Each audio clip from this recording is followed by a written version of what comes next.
My name is Lisa Eby. I was a SK2 second class in the United States Navy. I grew up in Picayune, Mississippi, which is just on the state line of the Mississippi-Louisiana state line. New Orleans is about 60 miles away from us. So my family was very poor. I got married the first time very young and had 2 children. And it was very difficult to make a living because I wasn't educated. I was working 3 jobs and I was not making ends meet. So I had went to New Orleans to look for a job, and I had said, if I don't find a job, I'm just going to join the military.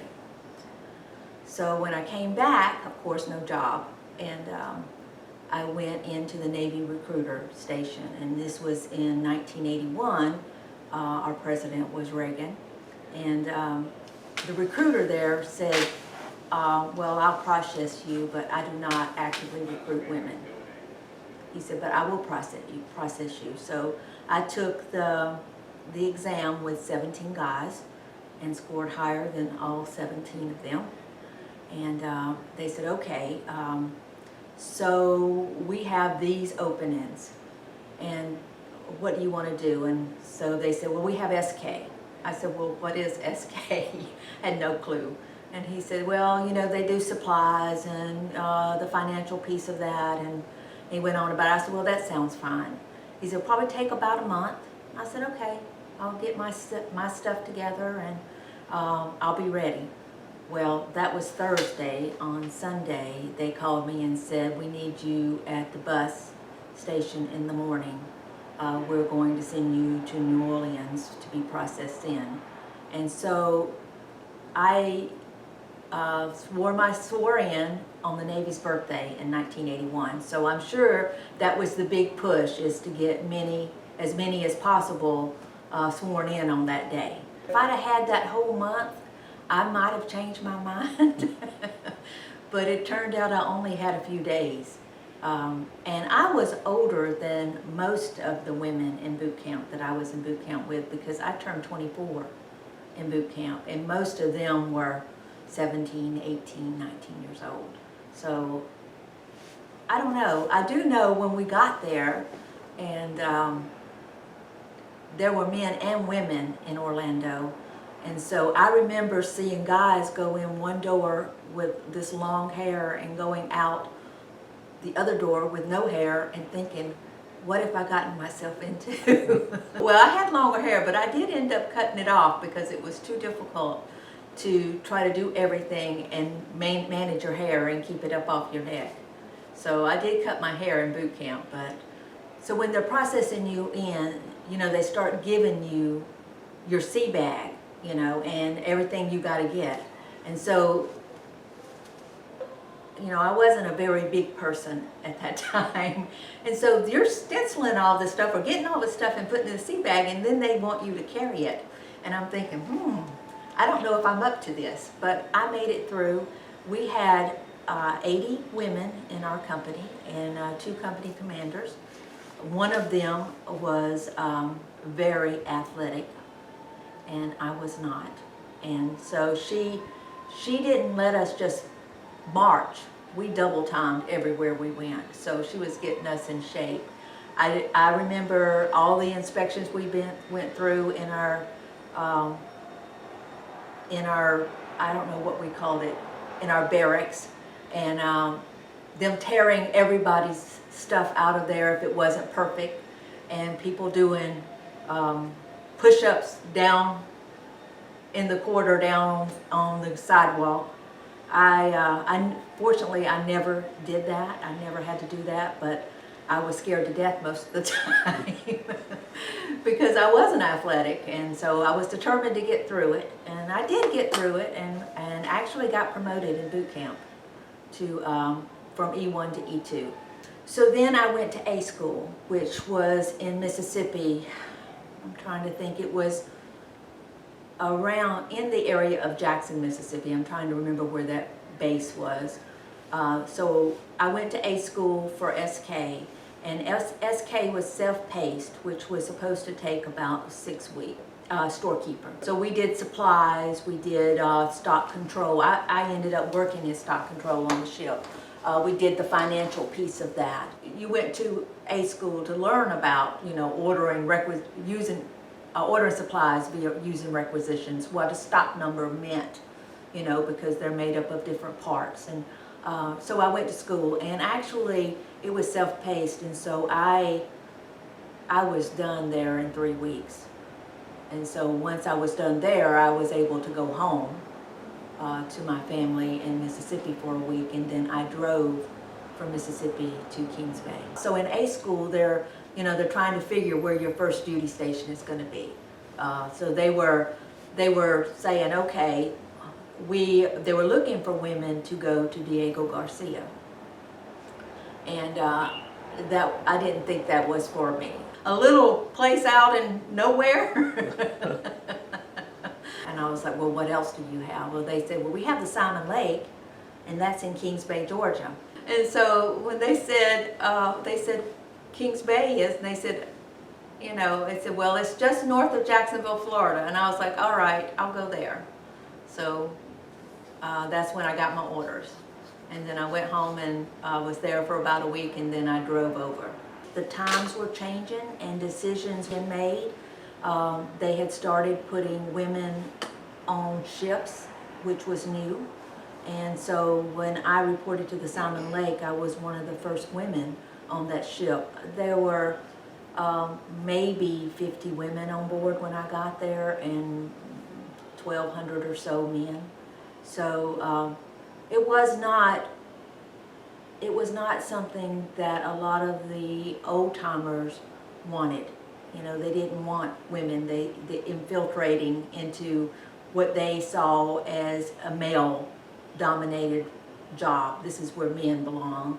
So there was some resistance to that. There was, for the most part, we were treated decently, but there were some that you could walk down the passageway and you would have vulgar comments made to you. So you just ignored it and went on your way. But so in my mind, it didn't do any good to make a big deal out of it. It was what it was. I mean, they weren't happy you were there. Times were changing. Women were starting to do more jobs than were just seen as female type jobs.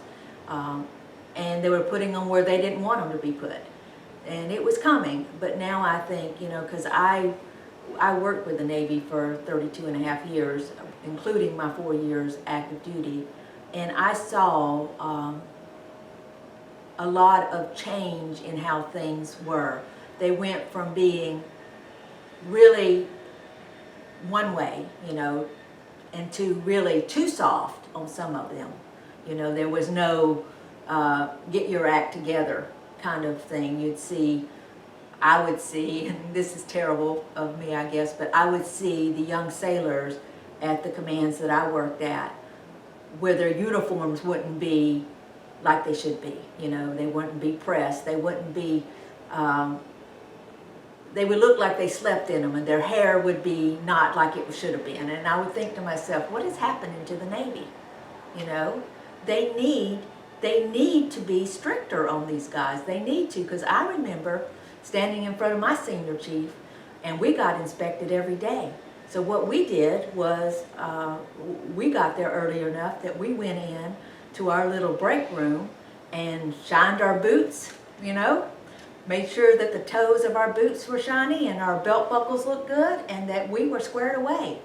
And when he walked down the front of us and down the back of us, he was going to see that we were together. And I just didn't see that in the last few years that I worked for the Navy with a lot of them. When I got to the gate, I was like, yay, I'm here. And then 5+ miles of woods to the ship. And so when I got there, we had a parking lot, and that was it.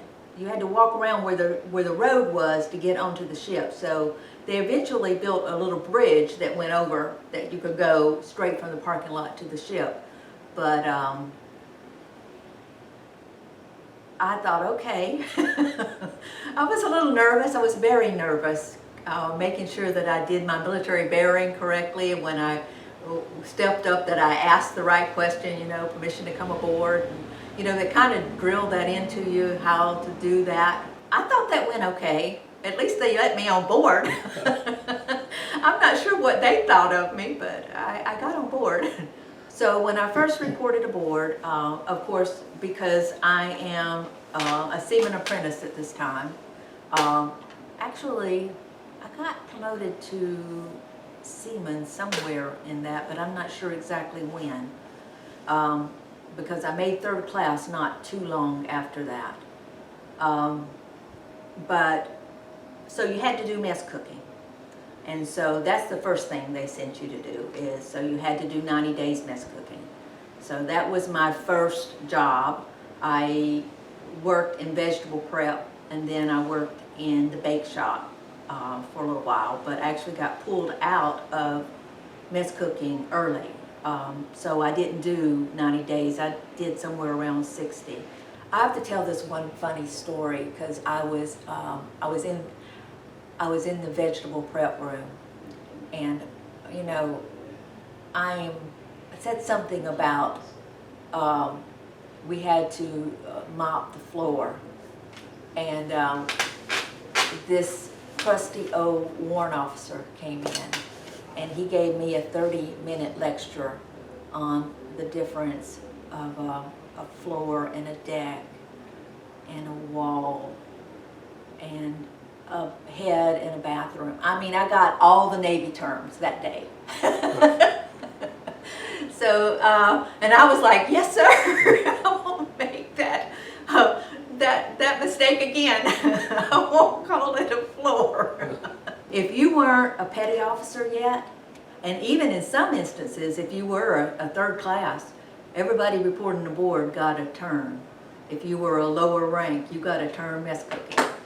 So I don't know if there were any exceptions. I got pulled early because they needed people in the stock control office, and so and my grades and my rise through the rank so far had been really good, and they were looking for people that had a certain aptitude to go into that office, instead of going to S1 where they called them box kickers, where they received the supplies and put stuff away. They wanted people that could do the paperwork end of it. And so I got pulled early and went into stock control to learn that part of it.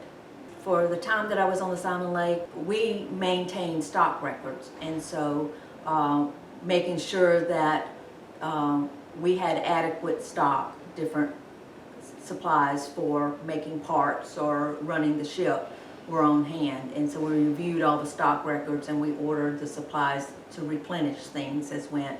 We also did inventories, so we would go to stock rooms and inventory to make sure, and we would check behind.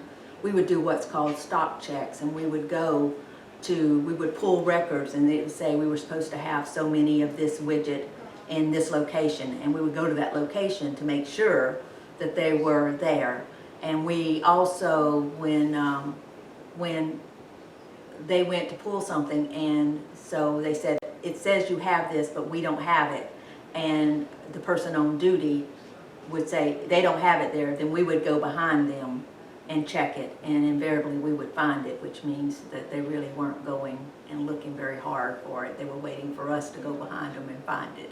So I reported aboard in February of '82, and I detached from there in December of '84. They had converted, and I think this was what I had heard, some of the hard feelings. They had converted some of the men's bunk space into women's bunk space when they first started putting on that. So that kind of, took away from them. So it was no different. You walked into the berthing area, and you had a little sitting area with a little table, and then you went through the hatch, and then there was this big area that had bunks in it, 3 in a row, 3 high, and then to the other side of that was where all the showers and toilets were. And so I got a lesson my first day there, because I was very naive, and I had set my pocketbook down on the table, and I had stepped right through the hatch, was looking at it, and I had money stolen from me that quickly. So I learned really quick to make sure you secure your possessions. So luckily most of my money was in traveler's checks, so they only took what I had just cashed $100, and so they only took what was left of that. It was new to me to be in that kind of environment, but the food was good. The people I worked with, for the most part, was excellent. The people that I actually worked for, the chiefs and senior chiefs,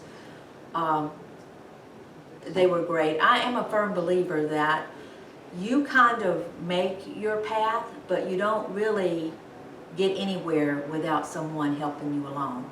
And so when you work for good people that are vested in you, and of course you've got to do your part, but they help bring you along, teach you the right ways, and I think they really helped me. I made second class, and I could have taken my first class exam if I had re-enlisted within a year. So I was moving right up the ranks, and I saw that. You know, I had the ability to do that, but I also had people that believed in me, that I could do it. Joining the Navy was one of the single things that changed my life's trajectory, and how it put me on a path that I had more confidence in myself, and I knew that I was smart enough that I could do anything I wanted to do.